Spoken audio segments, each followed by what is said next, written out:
So are you? Good. In the interest of everyone's time, we're gonna get started here. I'm Mika Cardozo, and first and foremost, what I wanted to do is really just thank everybody for not only for coming tonight, but even more so for volunteering to help our town in the way that you are. Our town runs with volunteers, so without it, it just doesn't function to the degree that it is. What we felt we would do, that we haven't done too much in the past, is we've generally had a session for freedom of information, so everybody understood that. This is going to go a little bit deeper. And to that end, I wanted to introduce our town council, Nick Belmonte.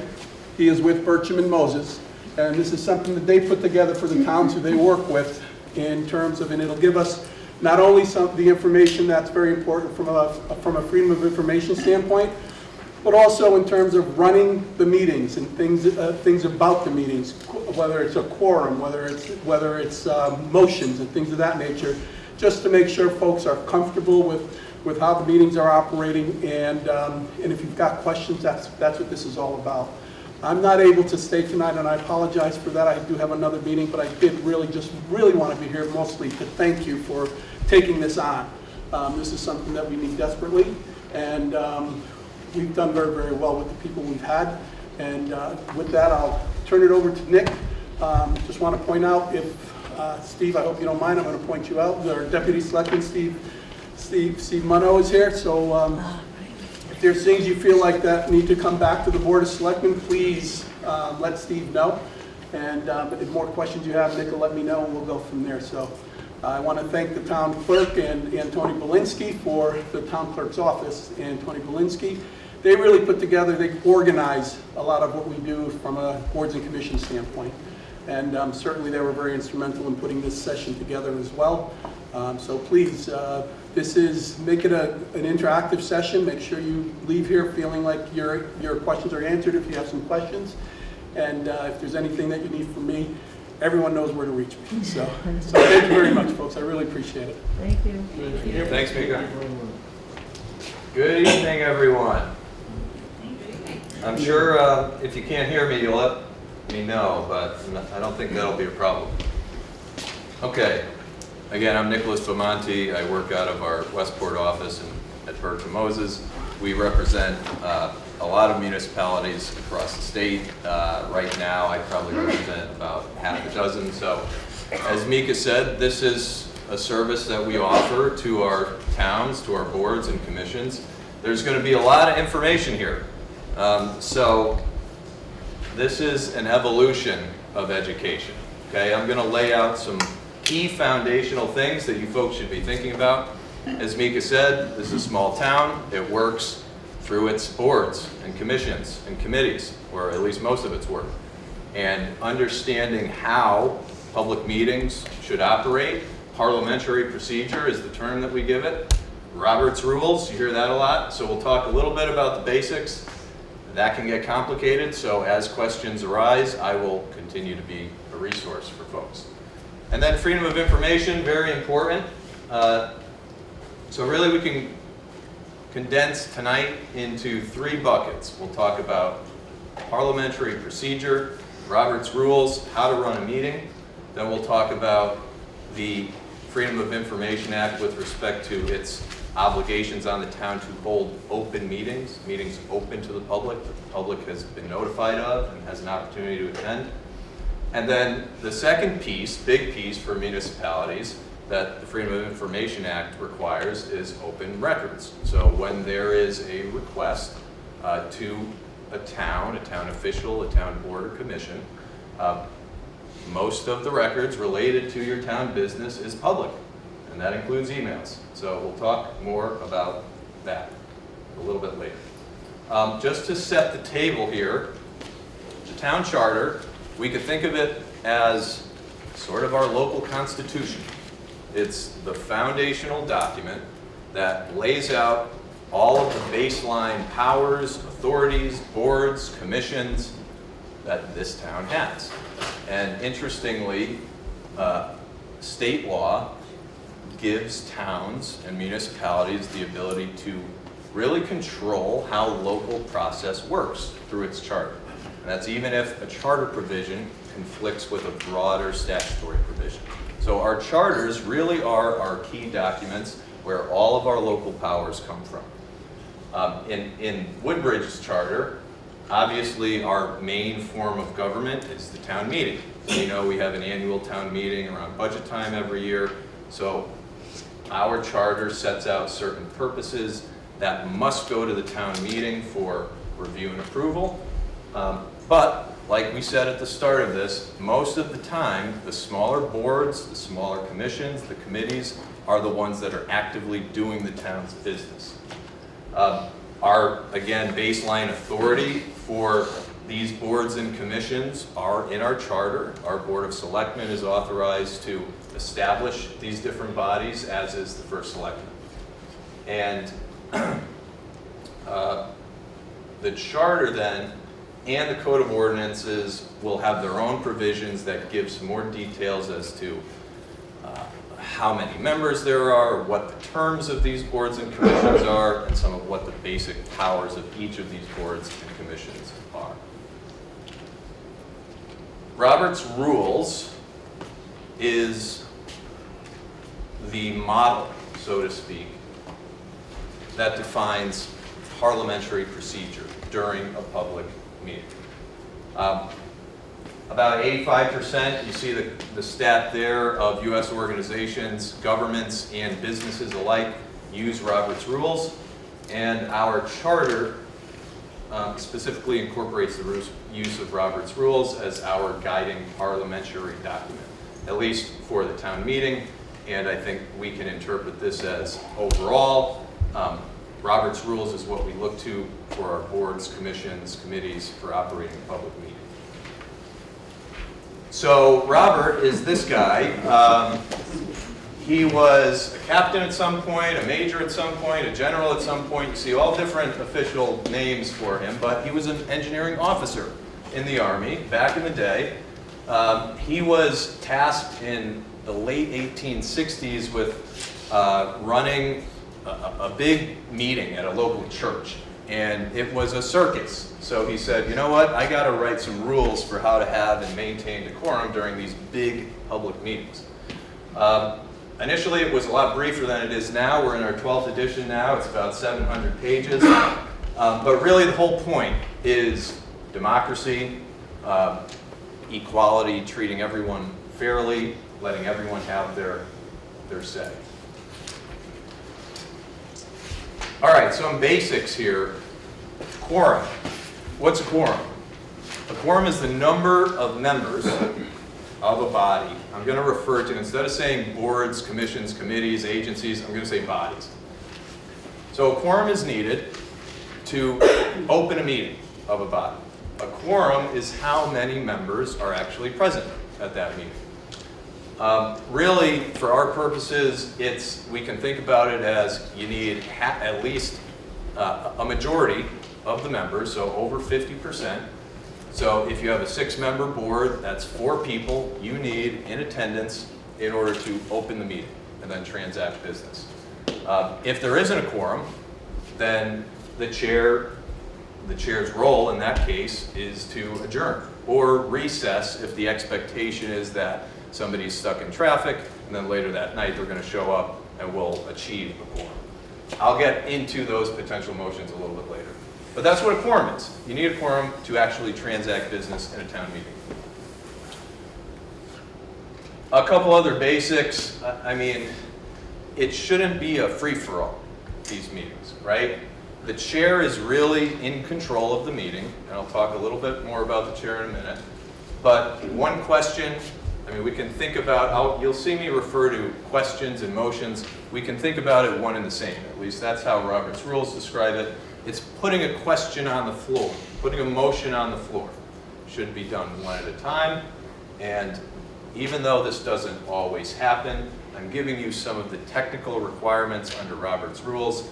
If some of these aren't always met, no one is going to go to jail. But this is what Robert's Rules says, look, the presiding officer, the chair, has the authority to recognize someone who wants to make a motion. So it's up to the chair to sort of work the flow of the meeting and maybe not stick to all these technicalities, but really doing so ensures equality and fair treatment of everyone in the meeting. So again, the chair, a very important role. The chairperson makes sure the meeting starts on time. They set the agenda, make sure that folks are actually going to be there at a meeting.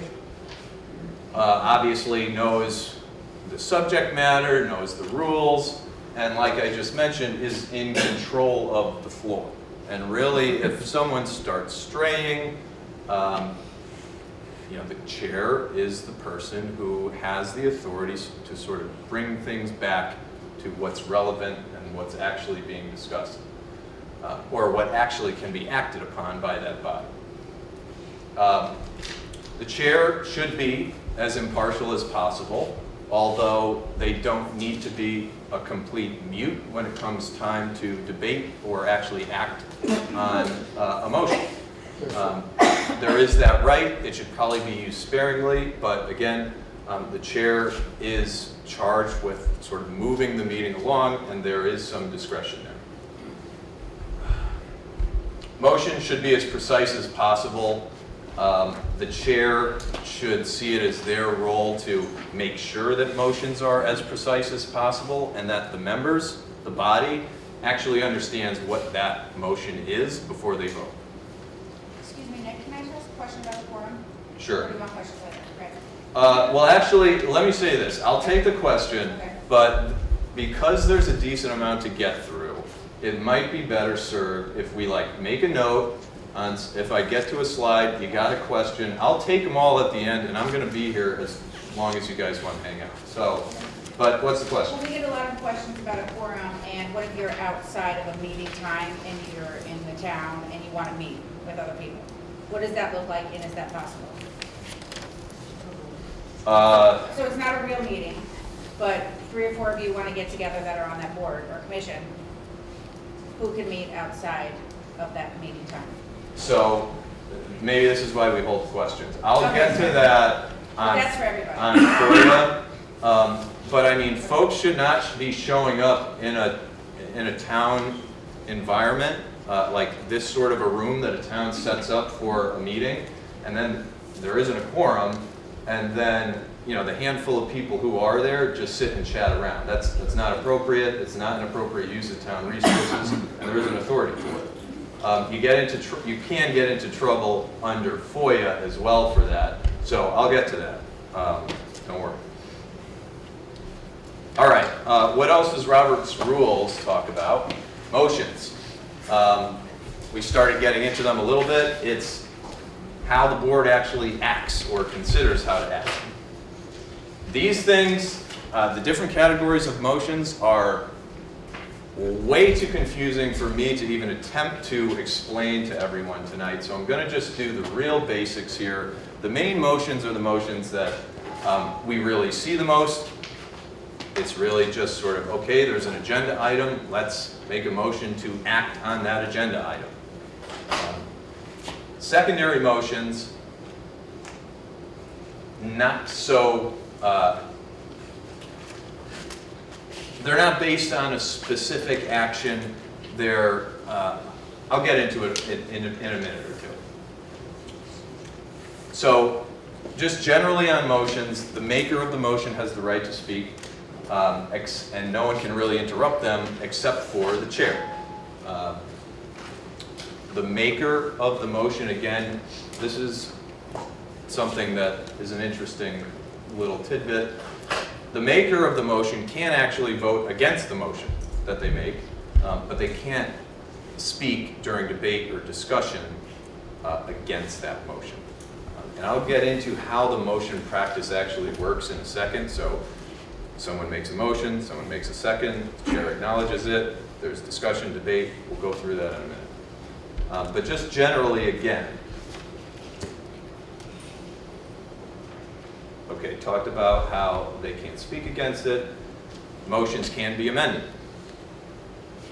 The amendments have to be germane to what's being talked about. Amendments are debatable. Amendments get voted on like their own motion.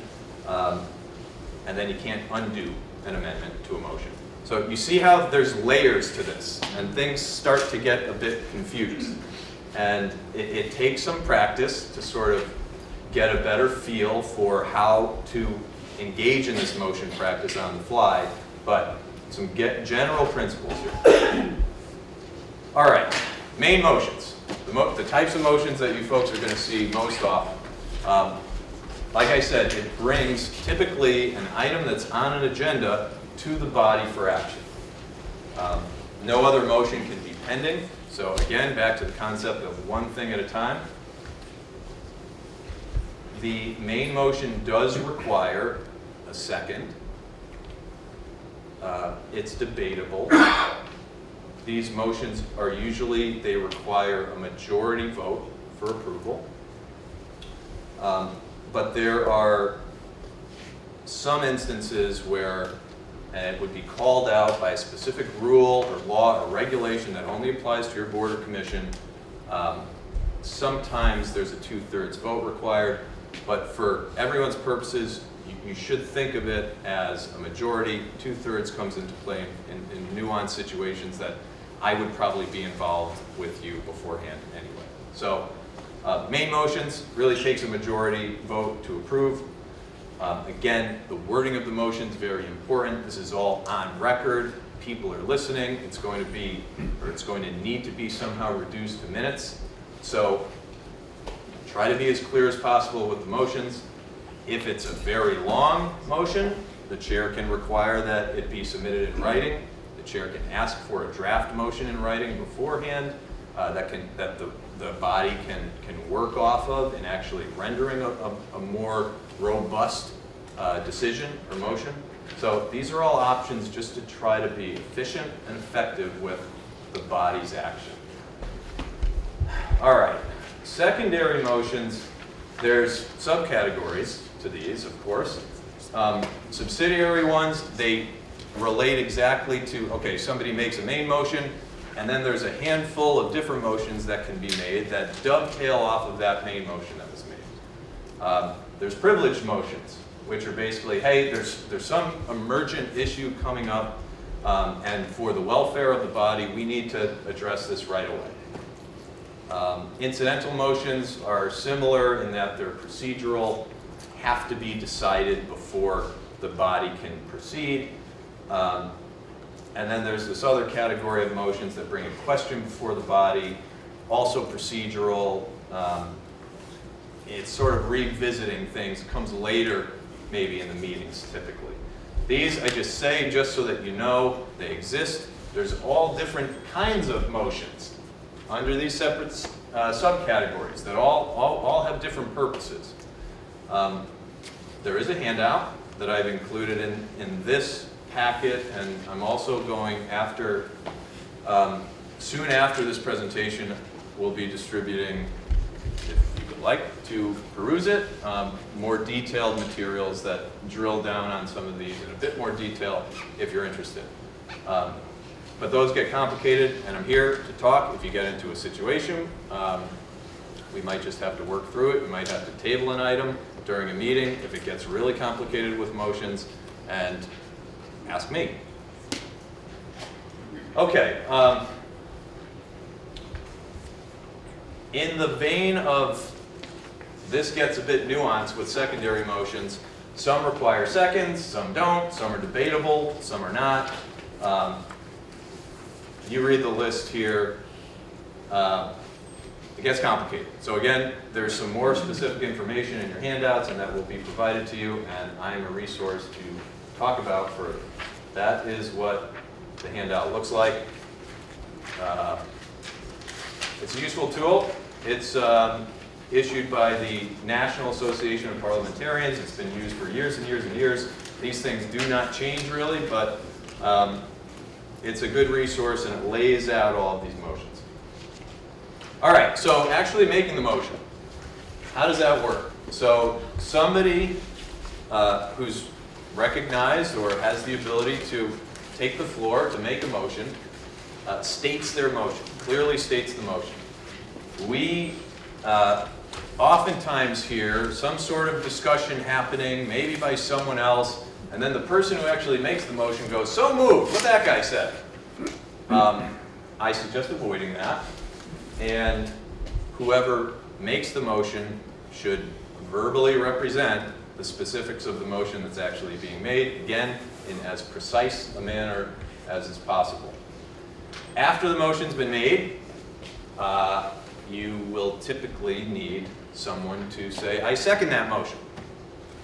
Okay, so the chair then will restate the motion to make sure everyone understands it and asks, "Okay, is there any discussion?" This is where debate comes in. If, again, it's allowed under Robert's rules. For all these main motions, though, again, most of the motions that you folks will see, this is how it's going to work, and there will be debate, there will be discussion. Once the chair restates and asks if there's any discussion, that motion has now become owned by the body as opposed to the actual person who moved the motion. So what I mean by that is prior to the motion becoming owned by the body, the person who makes the motion can withdraw it. They can entertain what we hear, a friendly amendment to sort of fine-tune the wording of that motion. But then once the chair restates it, puts it to the full group, it still can be withdrawn, for example, but at that stage, the movant would have to ask permission of the body, technically, to withdraw the motion. I mention these things because they come up. These are some of the practical ones we see where someone wants to amend or withdraw a motion if they change their mind. So once everyone talks about what they think about the motion, the chair will then finally make sure that discussion has concluded. The chair will repeat the motion and call for a vote. The wording we normally hear, all in favor, you get the total all in favor, all opposed, the total of whoever's opposed, if anyone, and whether there's any abstentions. That's all specifically asked so that it's in the record, and it will be represented in the minutes and the vote record. And then finally, the chair, after tallying up the votes, will just clearly, again, restate what the outcome was. All right, just a couple motions, things you hear people throw out there sometimes at public meetings that I just wanted to touch on. Calling the question. So this is when debate has been going on and somebody thinks, well, I've heard enough. I want to just end debate and get to a vote. Well, there are some requirements that go along with that. The person can't just shout it out, even though that seems to happen all the time. You should be recognized by the chair. That type of a motion, if it is recognized, requires a 2/3 vote to pass. If it does, then debate's over. If it doesn't, debate continues. But, I think people tend to at least try to abuse that option, and the chair should be mindful that they have a role in recognizing the individual, at least at the outset. And then point of order, it's really just someone calling out if they hear something going on during the meeting that is inconsistent with parliamentary procedure. They can speak out and raise that and interrupt. A member of the public can't do that, but a member of the body can do that. And a point of order doesn't need a second, doesn't open up discussion or debate. It's really point of order, Mr. Chairman, Mrs. Chairman, or Madam Chairwoman, I think there's an issue where we need to do this before we get to this step, and then it's up to the chair to actually make the determination. Oh, wow, all right. FOI. All right, so there is a a similar federal law, but Connecticut in 1975, with Ella Grasso's strong urging, our legislature enacted Connecticut's version of the Freedom of Information Act. So this was just after Watergate. The two main impacts on municipalities, which I again opened up the meeting with, are public agencies, so government entities have to be held in public after notice, and then records have to be available to members of the public. All right, so let's talk about the open meetings component of FOIA first. Now, I don't like putting chunks of statutes anywhere, quite frankly, except something I filed with the judge, but this is instructive because this is the definition from the law, from the act, the very first section, that defines what a public agency is. And you all are public agencies, okay? Which means you're all subject to every bit of the Freedom of Information Act. I don't have to read it, but basically any town boards, commissions, or subcommittees, let's not forget subcommittees, are public agencies subject to FOIA. The next chunk of statutory text that I have here is the definition of a meeting. And this maybe starts to get to the earlier question. A meeting is an assembly of a quorum. Anywhere. But it doesn't have to just be an assembly. It can be a communication. It can be an email. Emails in today's day and age are the greatest threat of a potential illegal meeting, at least under FOIA, because what happens is you will receive an agenda in your email box for an upcoming meeting, and then someone might read that agenda, see the material on there, and really feel like they have something to say, and then click that reply all button and say something about what's on the agenda. And as soon as that message goes out, that's an illegal meeting. Why? Because it went to all the members of the body, and the public didn't have any notice of it. The public wasn't invited to that communication, to that discussion, even though they can't, practically, to an email. Under this definition, it's a meeting. So be very, very careful about substantively engaging with your fellow board members in an electronic communication. Sure. Does that include all electronic collaborations? Yeah. So like working on a document, working on a letter together? Yeah. So a shared document, I would not. You can do a shared like drive, like a shared repository to house the documents that are then going to be discussed, reviewed during a public meeting. But having like a Google doc that everyone has real-time access to and can comment on, I think that's dangerous. Jude. Can I just say that's completely unrealistic to actually getting any work done? There's no way that we could actually do something by meeting once a month. So Plenty of bodies do. How do you suggest that we actually do work? In public. I mean, that's the law. There are... So does this mean that if we do have an email conversation, it is just available to the public at some time and we're okay with that? Or is it actually legal to even send that correspondence? No, that's illegal.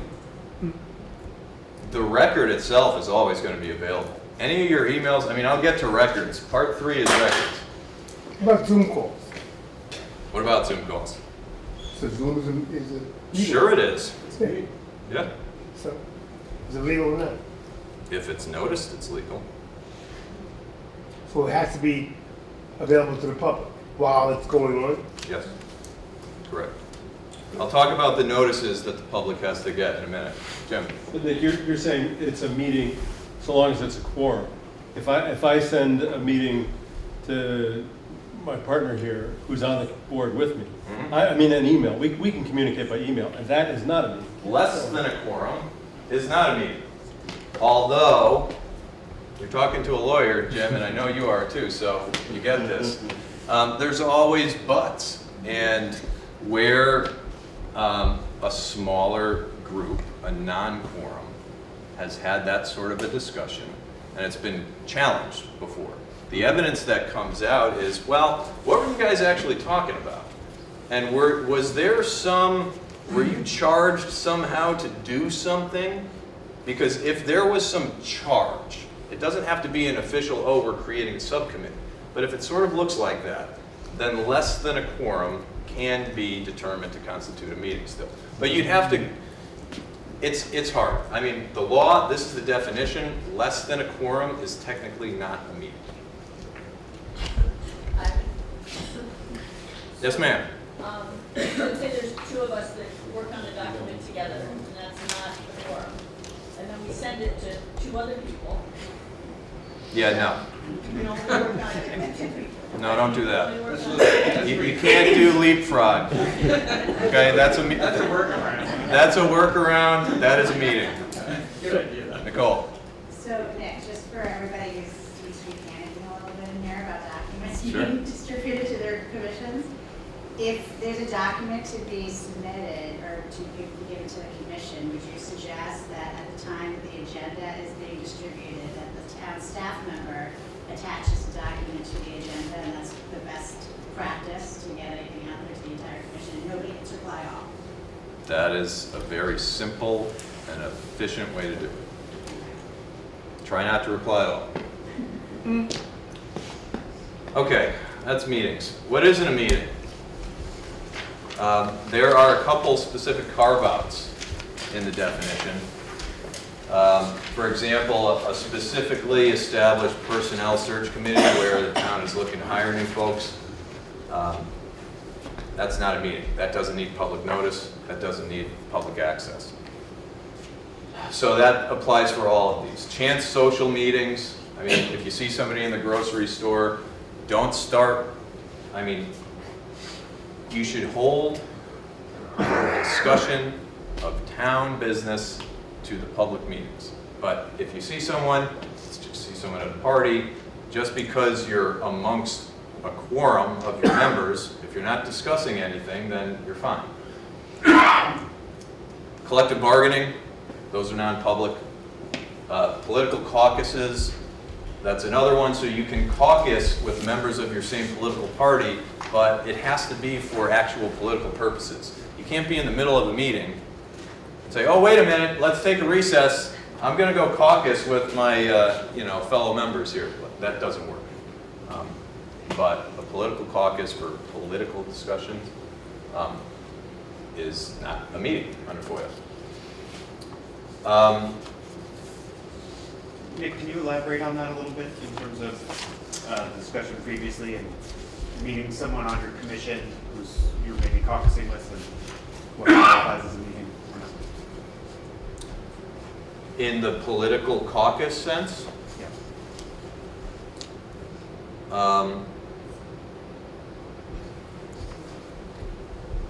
I'm not sure what else. I mean, the discussion has to be related to some political initiatives or campaigning, or, I mean, it shouldn't be used as a specific avenue to render some sort of a decision on, for example, an IWA, a land use application, or that sort of a proceeding.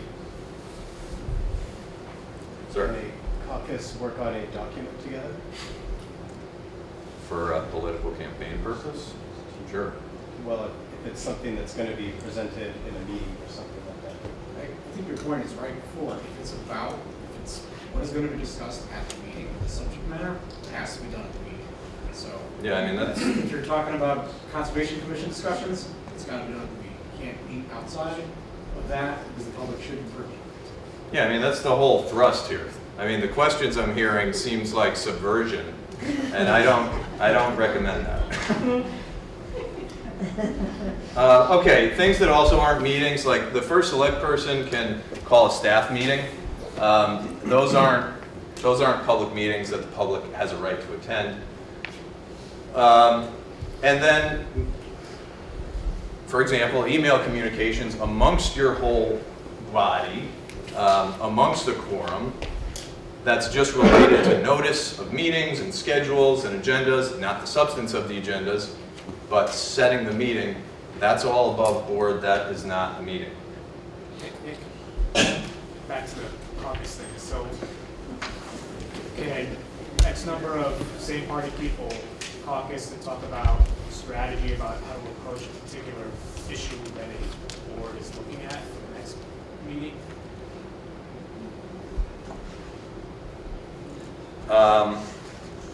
Not exactly. These, I mean, again, the law, the decisions that's out there, I mean, the reason for this political allowance, non-public allowance, is to work your political trajectory. It's not specifically on how a board or members of a certain board are going to act on what's in front of you on an agenda. And those decisions are out there, and where that has transpired, the decisions have not been favorable to the municipalities. So is it always satisfied? No, but that is the law.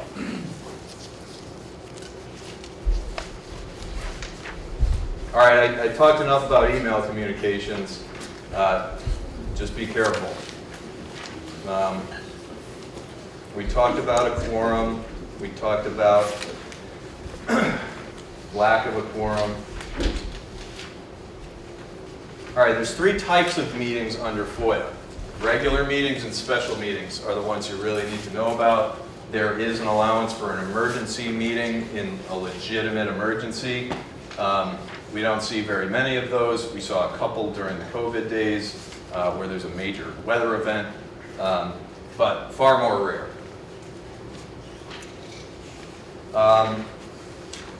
The Act allows for in-person or electronic meetings, and it establishes, so we're getting into what the Act requires about informing the public and giving the public the ability to attend these meetings. So the Act says you need to post notices that a meeting is going to occur at a certain time, date, and place, and the agendas for the substance of what's actually going to be discussed at that meeting. Emergency meetings, there's no notice. It can just be called right away on an emergency basis. Regular meetings, these are the meetings that your body puts on a schedule at the beginning of the year. Everyone should have done this already, and file that with the town clerk. That is a record of all the regular meetings that are supposed to occur at a certain time and place throughout the year for that body. That schedule wouldn't have agendas for each of those. Agendas would be posted in advance of each of those meetings throughout the year. Special meetings are meetings in between regular meetings that need to happen for whatever reason. Those have a lesser notice requirement. So 48 hours notice getting the agendas posted for regular meetings. Hybrid, I'm sorry. That's the only 48-hour notice, is if there's an electronic component.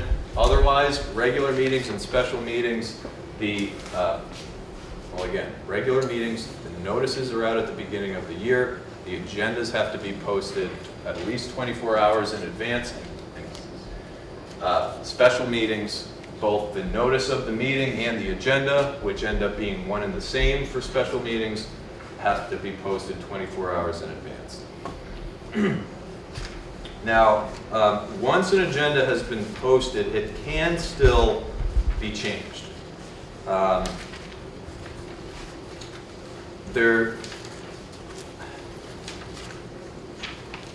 I don't necessarily recommend altering an agenda because, again, the whole point is informing the public about what is being entertained at a meeting. That being said, there's just just want to make sure I think it's a 2/3 vote. I just want to be sure. All right, so during the meeting, the agenda can be amended during the meeting. And again, it's going to throw the public a bit because it's adding something new that they didn't expect. So not really consistent with the intention of the act, but it does allow that if need be, an agenda can be amended on the fly during a meeting with a 2/3 vote of all the members. That would be legal. You cannot, though, amend an agenda on the fly during a special meeting, only regular meetings. Again, try to use it sparingly if at all. Okay, some requirements during a meeting. Public attendance is obviously allowed,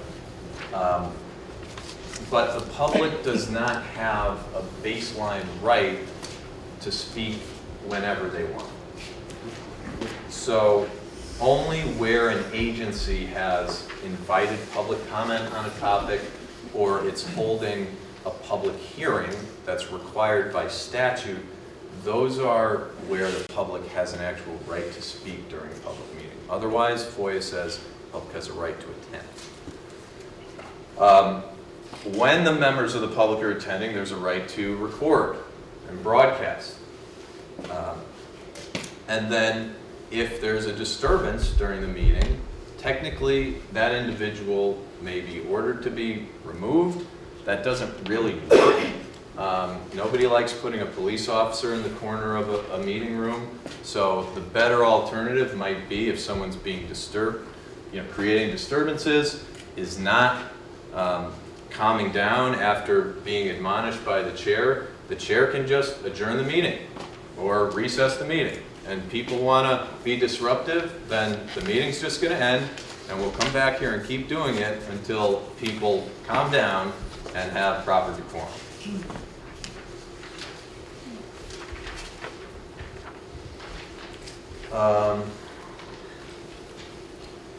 All right, there's some extra requirements if there's a remote meeting that's being contemplated. Most of our meetings here are in person. They tend to flow easier. If any bodies are contemplating some sort of remote setup, basically talk to me first. There's some finer points. All right, after the meeting has occurred, FOIA also requires a few things. So right away, there's supposed to be at least a written record somewhere that if a member of the public asked for it, it would be available for the votes, any votes that were taken. So this is something technically under FOIA that's different than minutes. But there should be right away, if there's a vote taken on an item, there should be a record of that.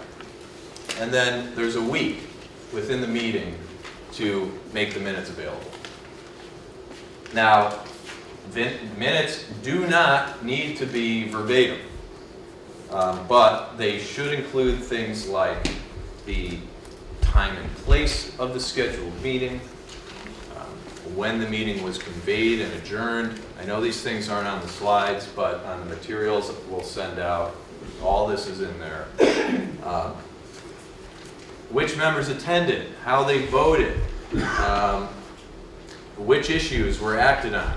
If really the minutes follow the same format and order of the agenda and identifies what happened. If there is an executive session, the minutes will identify that that occurred, who attended, but won't say anything about what transpired during executive session. I'm going to talk a little bit more about executive session in the next slide.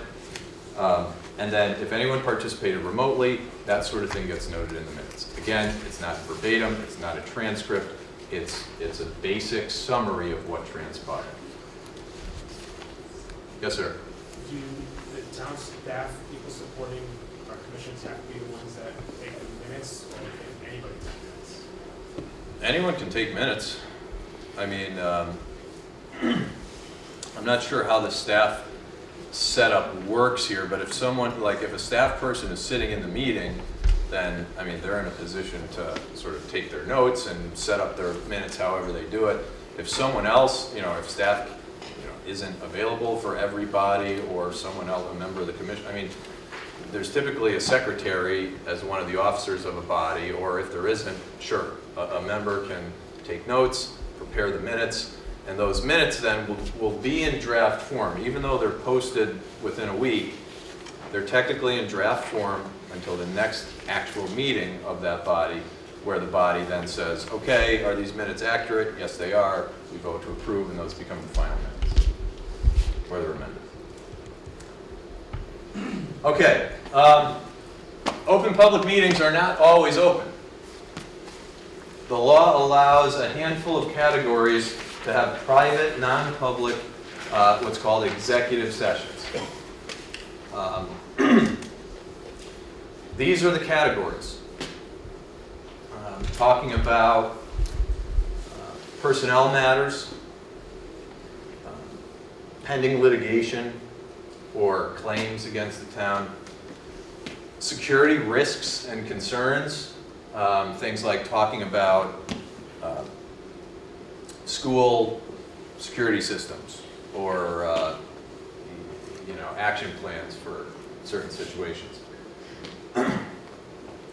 Discussion of potential real estate transactions, if talking about the transaction in public might affect the overall price. I mean, the town's trying to get its best bang for the buck here, so those types of discussions aren't always in public. And then this last one is a pretty broad catch-all. I'll get to it, I keep saying this, soon, but the law, in terms of records, there's a bunch of categories that are exempt. So if someone, a member of the public says, hey, I'm requesting records related to XYZ. If a record falls into one of these categories, then it's exempt from production. Most records, the vast majority of records don't. But there are some exceptions. And this last catch-all for having a non-public meeting, executive session, it still has to be on an agenda, still has to be noticed, but the public is excluded from it. The public leaves the room. You can also have one if you're going to be talking about a record that falls into one of these other categories that is exempt from disclosing to the public if it's requested. Get a bit nuanced here. Executive sessions aren't something that happens terribly often for most of your bodies. The land use bodies, the Board of Selectmen, that have some sort of litigation going on or deal with some of these issues really are the ones who hold these types of executive sessions. If your body feels that there's a need, talk to me. Again, we should be doing whatever we can in the open. But obviously our legislature saw fit to create these categories for useful purposes. All right, we're finally getting to the finish line here. Records. So what the Act says is that if a town agency, so remember the definition of a public agency, an agency can be your body. If you as an individual, technically, you as an individual also falls under that definition. So what that means in terms of records requests, if you receive a request from a member of the public asking for any records that you have related to your town business on XYZ matter, or maybe the request will have certain search terms that they're interested in, you have an obligation under the Act to promptly, is the word that's used, search for those records and then make them available. And actually, let me step back.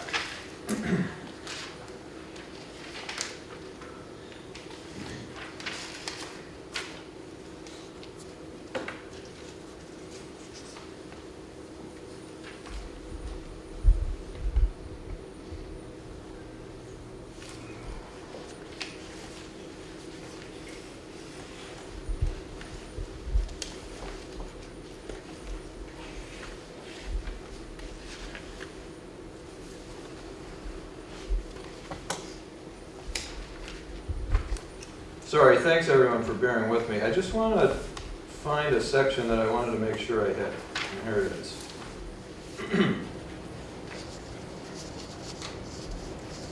Okay, so promptly doesn't mean immediately.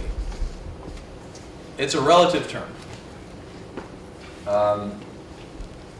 It means as soon as you can, relative to your existing workload, your real job, your life, staff availability. All of these things come into play here, so you don't have to drop everything and just dedicate all your attention to a request if you ever are subject to one. That doesn't mean you're going to want to sit necessarily, because no one likes having a request hanging over them, but there's some room there, okay? Oftentimes you hear people say, well, you've got to respond to my request in 4 days, because that's what the law says, right? Wrong. That's not what the law says. The 4 days is in the act somewhere, but that isn't what it means. That's not what the decisions have held. That's not what the court decisions have held. It really means this relative term that I explained. What you should do if you receive a request is acknowledge that request, at least within 4 days. I mean, that's the whole point here, is say, hey, we received your request, we're working on it, we'll be in touch soon.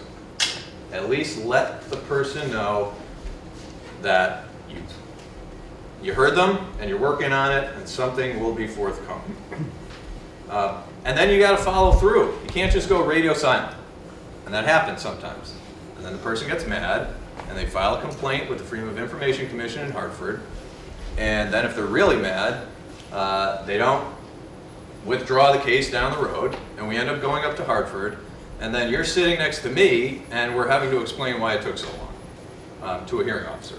So just don't let it completely go away if a request comes in. And it doesn't have to be all, okay, I have responsive records. If you have little batches you could distribute, or if it's easier, we can put them together and then distribute. I know I'm spending a lot of time on the logistics of this, and I hope I'm not scaring you folks too much, but this is a real obligation that folks are subject to from time to time, and I deal with fairly frequently in my municipal representation. Is there a centralized mechanism for these written requests, or could they be directed at individuals of a body directly? They can be directed to you individually, and in fact they should under the law. That at least obligates you as a custodian of those records to, now you're specifically subject to this request. If the town receives a request in a broader sense, it may very well go to the town clerk, and then the town clerk, I understand, will forward that to the individual who might be subject to that. But that's not I mean, there's some discretion to that. The town clerk doesn't know exactly who a requester might be looking for, and that's not what the law says. It's who receives the request, the agency that receives the request is subject to providing the records that is within their custody. And if we want to go beyond that, and if we want to try to, give this individual what they're asking for, then we will go an extra step. And we will reach out to those board members, say, hey, do you have anything related to this? Because so-and-so is looking for it, and let's try to give it to them and let them be on their way. So that's how I understand what we do here. Nick, can I just ask a question before you wrap up? Who pays for that? When you said you go to court, so you are an individual person who is charged. Who pays for? I'm assuming there's money. Yeah, it's Like, does the town have to cover both sides? Yeah. I mean, the town, yeah, I mean, it wouldn't fall under the retainer for me, but, I have one that seems likely we're going up on next week, and that will be, paid by the taxpayers. Because a FOIA request have to be written?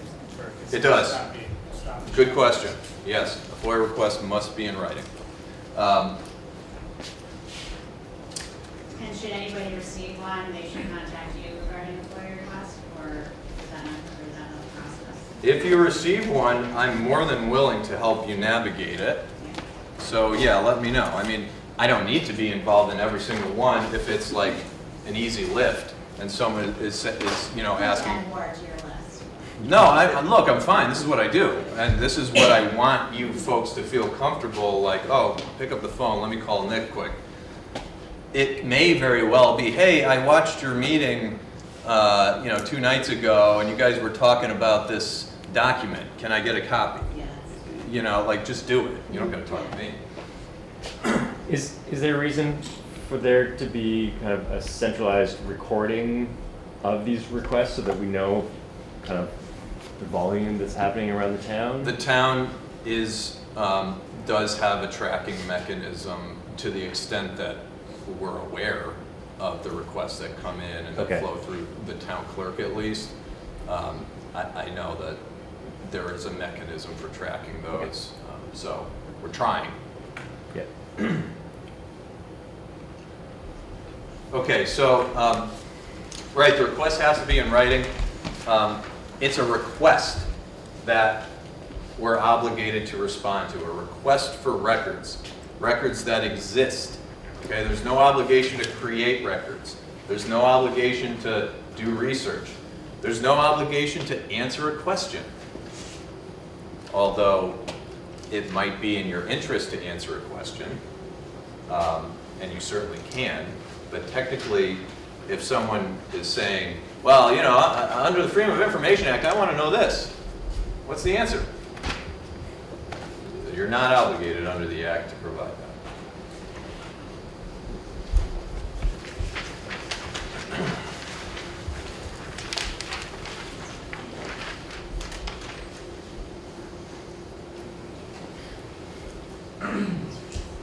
All right, so this we basically talked about already. I mean, a public record is pretty broad. Emails, obviously, but text messages, voicemails, old school snail mail and physical materials, all are fair game. All are public records. Most of you don't have a town-issued email account, so you're all working off your personal accounts. It doesn't matter. It doesn't mean that someone can request records related to your personal life, but whatever's related to your town business is fair game. Okay, and then earlier I mentioned there are 28, there's probably more than that at this point, different categories of records that we are not obligated to produce upon request. Some of the bigger ones that we see are attorney-client privileged, right off the bat. Drafts and notes that you're taking, there's protection for those. Certain law enforcement records, records containing certain personal identifying information.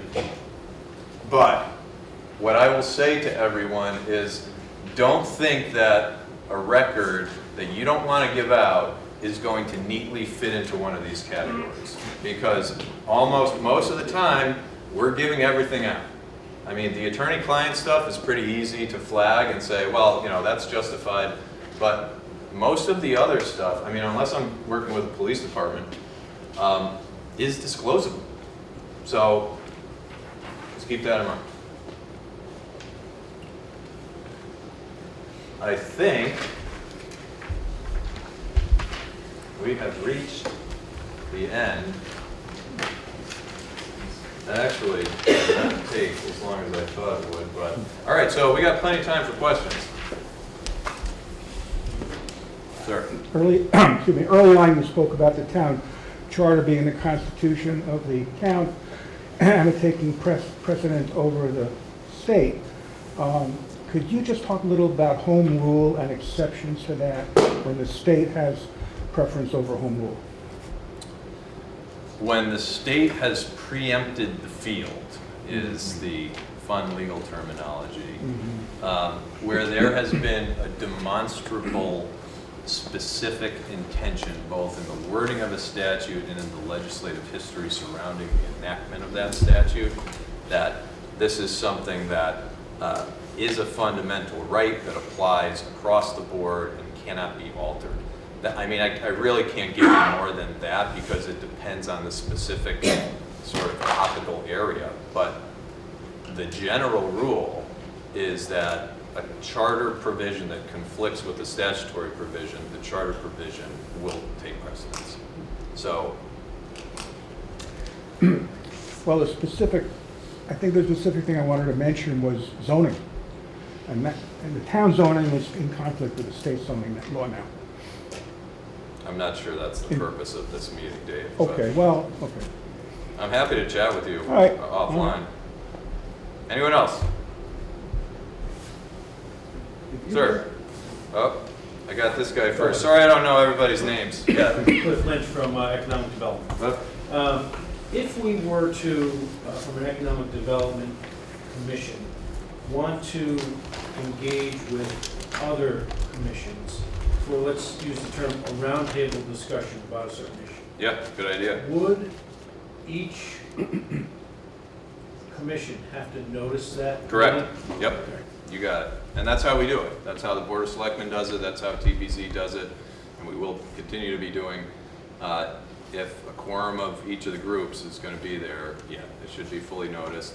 I mean, it may just be for, I mean, if it's a joint meeting, so let's say it's EDC's main meeting and you're inviting some other folks in for a particular agenda item. I mean, their meeting notice is going to be a lot more abbreviated than yours, but that's the extent of what they have to do. Okay. Yep. Great, thank you. I got Dr. Wisnia first.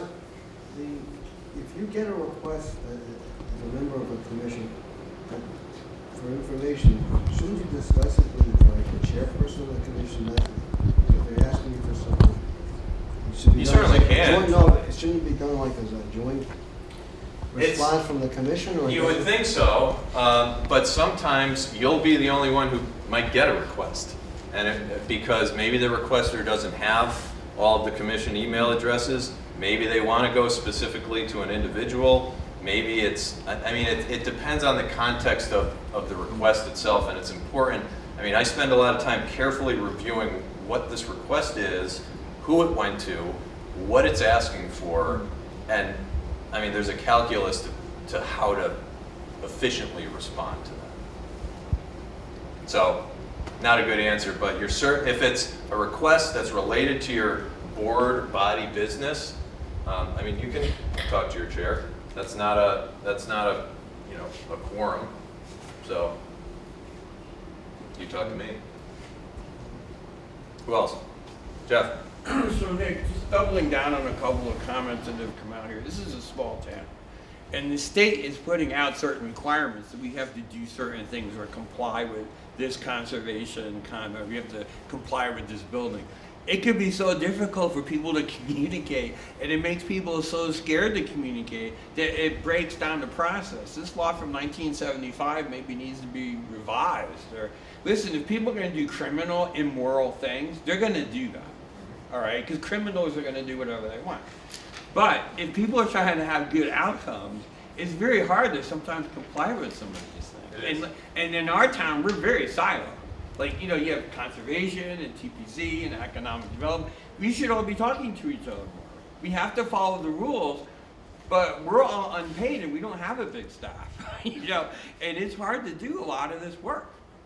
TPC is setting up a committee right now. It's in the public record, okay? So it's okay to say it out loud, right? Yeah. So we're setting up a committee, but it's like hard to maybe get that together. There's nobody to do it. You understand what I'm saying? I do. And that, look, Jeff, you're speaking the right language here, because FOIA does not prevent having these joint sort of meetings, these joint discussions. You know, get some stakeholders to the table. We just have to make sure it's noticed right, is what it comes down to. Who does that? You and any staff you have, and me, I guess. Jeff is having a meeting at his house at 7 o'clock. But you understand what I'm saying. That, you know, for people that do bad things, there's all kinds of ways for them to do bad things. right? It happens in our country right now. But if you're trying to do good things, it gets very hard just to communicate with people so you feel like you're doing the right way. Well, in Woodbridge too, we've all been operating under the specter of some litigation that I think has chilled some communication amongst folks and amongst boards that probably should be talking to each other. And while those are legitimate concerns that I think we have to be thoughtful and careful about, I don't think we should preclude the types of productive discussions that I'm hearing you, I'm hearing EDC, I'm hearing the Board of Selectmen inclined to be taking and pursuing. So I get it. I mean, you don't have good staff support. You don't have someone making sure all your notice, well, TBZ does. But some of you don't. Very able person. And so if it falls down, I mean, the chairperson is putting the agendas together. If there isn't staff support really, and there's a question about when to file this or how to represent something on an agenda, I mean, I'm here. There you go. So I don't know. I mean, unless someone else is putting themselves out there, you know, from a staff perspective to help, by all means, take advantage of whatever resources the town's making available. But, you know, I'm one of them. And if you call me, I'm not going to send the town a bill. It's just retainer work. So I don't want anyone to feel like they can't do that.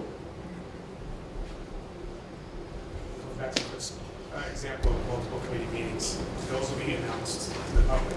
Do they have to encourage or allow public comment, or can they be some kind of working session where the committees are just collaborating, bringing up ideas? Yeah, again, there's no... I couldn't hear the question. Okay, the question was, I mean, it can be applied to any meeting, quite frankly, but in the context of having a joint board meeting or discussion, does the public have a right to participate in that discussion? And the answer is no. Unless you put an item on that meeting agenda, that joint meeting agenda, public comment,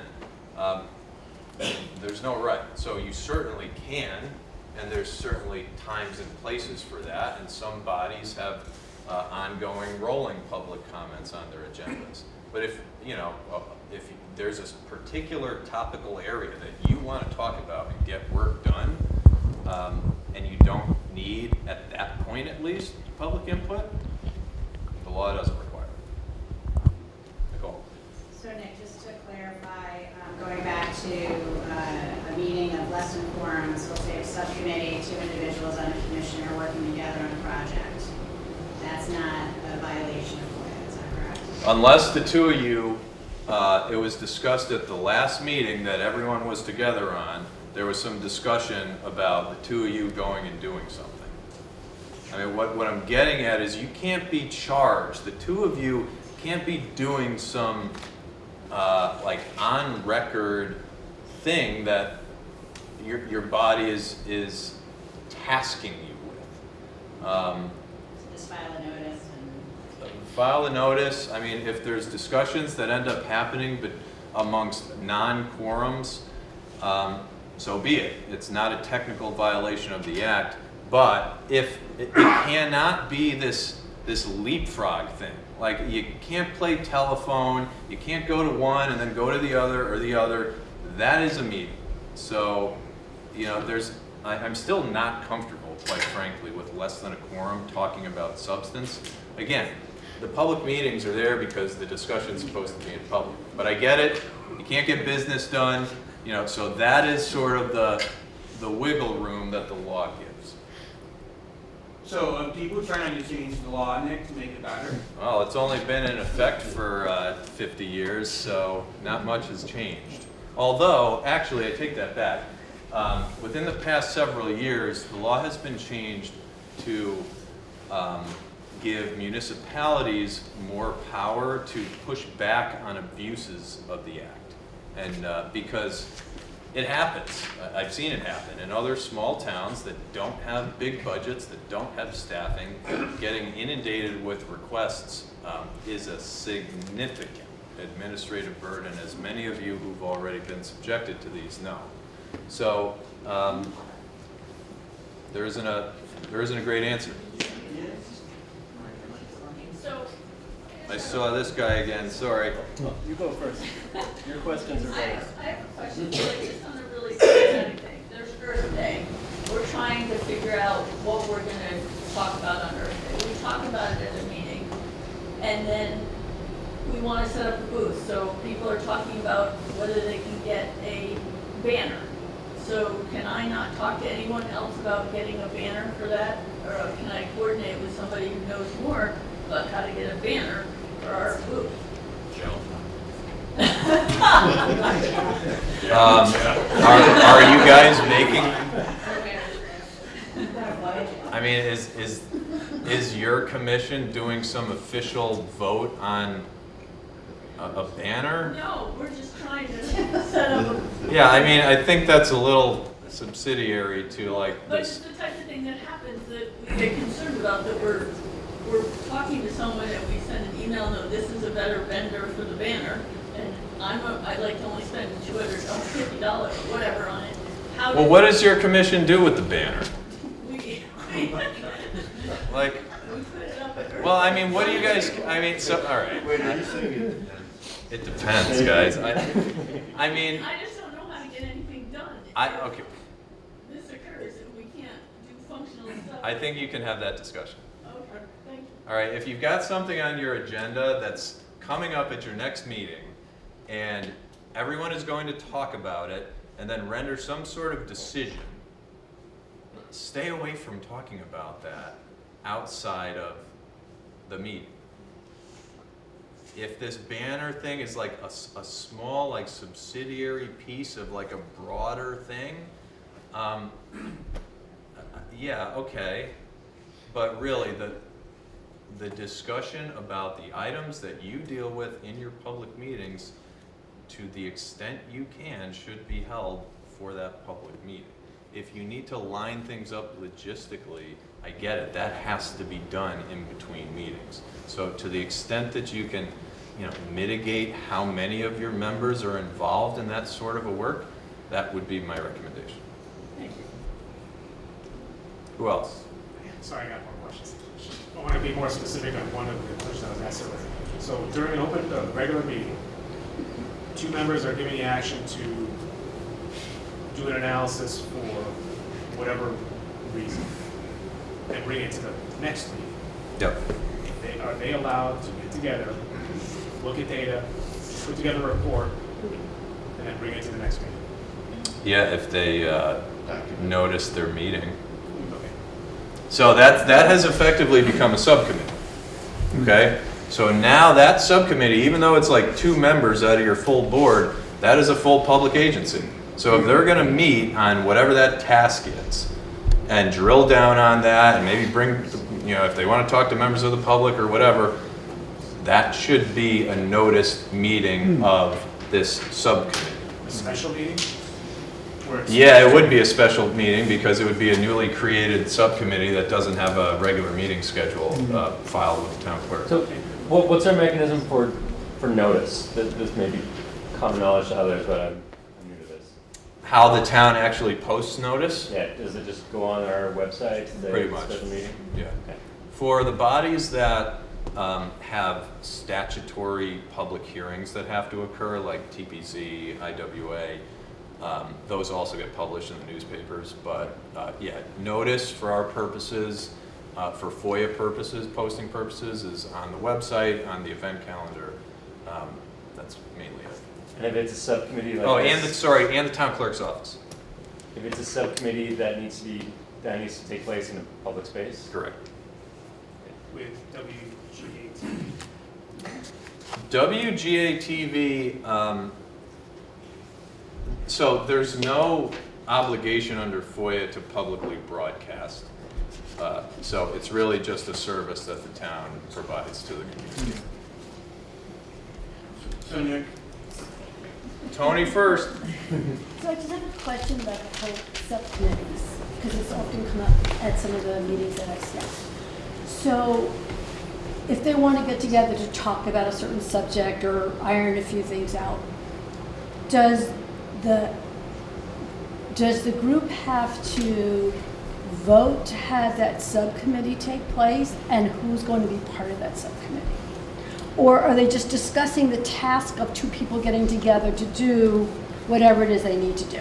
So if there is a real intention to task a smaller group of a body, and by subcommittee, you can't just, it has to be of your own members. Okay, you can't go out and start pulling people in and creating some group that you're going to task with something. It's a subcommittee, it's a smaller number of your own members, and yeah, if there's an intention to task that, to create a subcommittee and task them with a role, that should be put out at a public meeting and voted on. Yeah, that's an official establishment of a subcommittee, which can also be unofficially established if folks, if like there is some sort of discussion during a public meeting and folks run with an idea and then two of them go off and do something, that can technically have created a subcommittee even though it wasn't formally done during the meeting. But that's for the purpose that you're suggesting, it should be officially done. Right, and then at that first meeting, they should come up with when they plan to meet and file something with the town clerk's office. If they're going to meet that much, sure, yeah. Thank you. Who else? Sir. Not a question, but a thought. Considering that we're all meeting here and we're embarking on a new cycle of boards and commissions, we've got some new folks, and circling back to your earlier topic of decorum, to be thoughtful and considerate of having these meetings be productive and efficient. We know that some of these meetings are going to be contentious, so maybe the chairs could take an opportunity to lead off the meeting and just have, public, PSA, listen folks, let's please maintain some decorum and be respectful of one another. Just, I think that could probably go a long way for, I think we all know which meetings are going to be contentious. Yeah, it's a fair comment, and it's, completely above board for the chairperson at the outset of the meeting to set that table, to set expectations. I mean, if it really is a rowdy crowd, and it's been demonstrated that that is going to be the case, right at the outset, the chair can say what I said earlier. I mean, look, folks, if we get unruly here, we're just going to adjourn the meeting. So, yeah, I mean, that's... And I'll help out Chris. Yeah. I have a question. If there's a subcommittee of two people that need to notice it, does it have to go through the chair, or can they get directly in touch with the clerk? Doesn't have to go through the chair. Yep. Yes, sir. So I'm still a little unclear about, you mentioned 4 people as a quorum, but now you're sort of saying, and meeting unnoticed is illegal, but now you're sort of saying even 2 people, it shouldn't. Depends on how many members are in the body. I use 4 as an example of a 6-person body. Okay, in a 6-person body, 4, but now you're saying that even 2 people talking. So what's the purpose of the 4 number if even 2 people can't talk? And for example, if you have a body that's comprised of 6 total members, a majority, a quorum, is 4. Maybe you're just saying that a subcommittee should even, 2 people in a subcommittee should not even talk to each other. 2 people on a subcommittee is a quorum of that subcommittee. As long as if it's noticed, the meeting has to be noticed. I mean, a subcommittee is... And open to the public. Subcommittee, I see, okay. And then open to Gotcha. the public. Okay, I understand. Yeah. Yeah, you could look at a subcommittee as a whole, it's a separate thing that's subject to the same requirements, same quorum, same notice stuff. I mean, having a subcommittee of 2 is a little... So essentially, any 2 people talking that are in a commission are a subcommittee? No. Okay, But if they're like drafting a letter for the commission to consider. They're a subcommittee if they're working on a task. The body has been. If they've been officially deemed a subcommittee during the meeting, or if they've unofficially been tasked with a task, they're a subcommittee. Okay, but if they have not, if those 2 things have not occurred, they are not a subcommittee. And they shouldn't talk. That's correct. Yeah, they're part of the larger body. Okay, understood. Does that answer the question? Yep. Yes, sir. For the purpose of public attendance and comment at a regular scheduled meeting. Is the definition of public any living human being? Yeah. So our towners have every right to come. Oh, yeah, yeah, it's not just town residents. Yep. Is there a limit to how long a person can speak? Good question. I think that falls under the chair's sort of broader discretion and authority to control the meeting. Think about fairness. Think about people not wanting to be in a meeting until, I mean, God, you guys think you've been to some late ones. I've been to later ones, trust me. But, I mean, people don't want to keep working after 10 or 11, or our brains, I mean, there has to be, you can represent it as, look, folks, we want to keep everyone to 3 minutes. I mean, that's what you hear all the time. It doesn't have to be 3 minutes. But if you've got no one in the room and plenty of time, you could entertain longer than that. If you've got a ton of people who are looking to speak, think about how you're going to run the meeting. And I guess I'm speaking to the chairs here. But you can, again, set the table at the outset of the meeting and say, all right, everyone, we've got a lot of people here. We've got these applicants who are going to present some stuff, and we know a lot of people want to talk. We've got a few other things on our agenda, so let's keep it to 3 minutes. If you've given us something in writing, you don't need to come up and say it. You don't get a second bite at the apple. Come say something, and then if we get through everybody and we have more time and somebody wants to say something else, then maybe we do it that way. I mean, again, there's no specific black letter law when it comes to that, but it's really sort of an equitable judgment. So Nick, just for IWA and TPZ and, you know, our news agencies that have these board of selectmen that have hearings, it's totally within their right as chair to, as you said, set the table, limit the amount of time that people can speak, and indicate if you've already spoken at this meeting, please do not speak again, type of thing, and so that you don't have the same people coming up over and over again, allowing other individuals the opportunity to speak.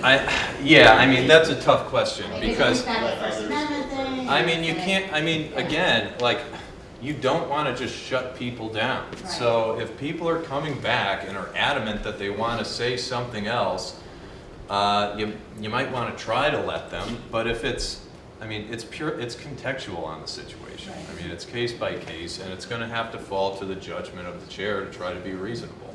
And, you know, if the greater populace would see a judgment call as reasonable in that situation, that's the best advice I could give.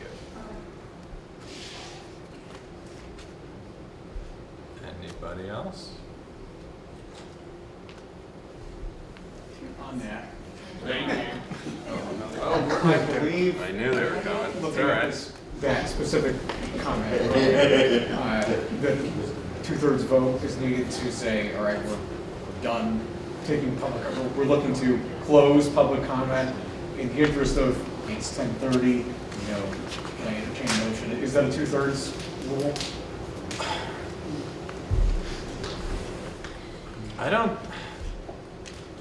I mean, if one of the members is showing opposition, like if there's a difference between the membership, maybe. Come back to me. I gotta look at that to answer that. Scott? Nick, you were talking about, I think the way I understood it, FOIA records compliance is pretty administrative, or can be pretty administrative at times. But when does involving legal counsel require the authorization of the board or the chair, or possibly through executive session? For the processing of a records request?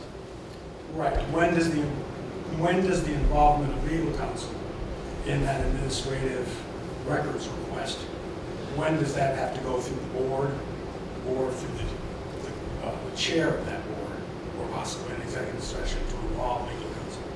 To initiate legal's involvement? There isn't any. There isn't any? No. It's part of my role as town attorney. And each and every one of you have an attorney-client privilege relationship with me. So, I mean, I represent you in your board capacity. I'm, as I've stated, available to have one-on-one discussions, but you know, I am your lawyer. I am your board lawyer, and I'm here to help. There were a couple more. No? All right. I think we're at right where we're supposed to be. Thanks, everybody. Thank you.